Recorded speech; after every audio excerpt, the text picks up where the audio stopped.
But the way that this is getting packaged is completely disingenuous and really has more to say about presidential politics and the dysfunction of the Senate than it does about the priorities of American voters. And so, though, I'm really disappointed. Sure. And first of all, thank you for your service. I've been on nuclear subs before. As you know, your colleagues demanded that the aid be packaged with a border security deal. That deal may not have everything that the House wants, but it certainly raises the standard for asylum seekers. It put billions of dollars more into border security. It also is trying to shorten the time that those cases are heard. Why isn't it better to have increased security at the border rather than nothing? Well, that's a false choice because Joe Biden shredded the Remain in Mexico policy his first week in office. He did it very with great flamboyance, and he could reinstate that today simply with a pen.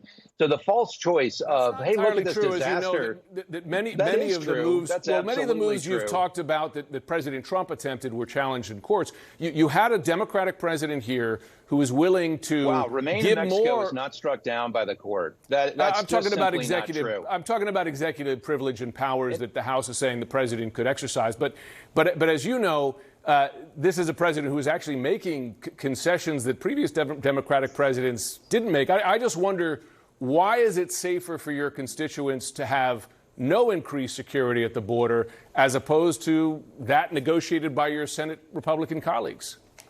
Well, I'm glad to hear you say that Joe Biden has provided no security at the border, along with Secretary Mayorkas. I think that's a bold admission. Not exactly what CNN. I said. I did not say that. That is exactly what you said. That was the choice. Compared to no deal, security at the you border. had a tougher you said deal. No security at the border. No additional security. Let's talk as people who respect each other. I respect your service.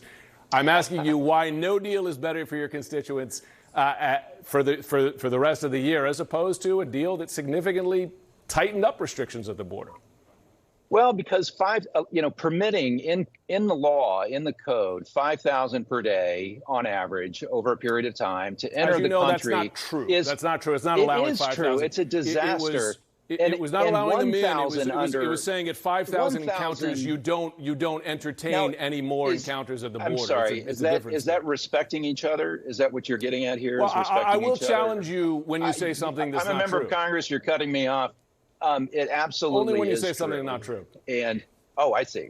And you are the arbiter of truth. I realize that CNN has a great track record. Senator James Lankford, a Republican senator, said that the 5,000 per day talking point was false. So I'll quote him if you won't take my word for it. But well, I think the way that I couched it is 5,000 per day on average over some period of time, when they would put a halt to it and then allow that accumulated number to be processed.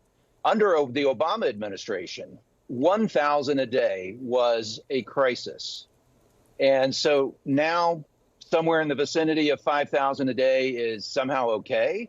That is not a fair choice. A secure border is okay. The simplest question I have for you is it better for the country and your constituents to leave the status quo for the rest of the year, abandon a bipartisan deal, or accept the bipartisan deal to improve security at the border, as your Republican Senate colleagues said it would do? That's good. Again, a false choice.